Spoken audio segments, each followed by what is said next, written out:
Oh no! Something has gone horribly wrong. Actually, it's not so bad, it's just a poor setting of the trigger control. The oscilloscope works by repetitively overwriting the trace on the screen.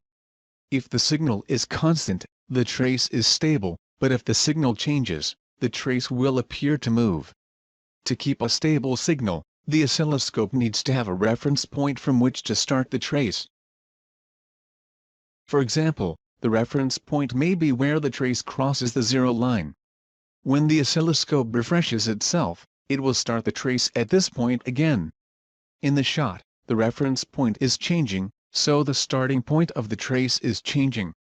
This reference point is called the trigger. If no trigger is set, the oscilloscope does not know which point in the signal to begin the trace, so it will begin the trace at a different point each time it refreshes. The signal will appear to dance around. The trigger starts the sweep when the input voltage of the trigger signal goes above a certain level, set by the trigger level knob. If the trigger level is above or below the source, the signal will look a bit crazy because the oscilloscope does not know what voltage to start the graph at.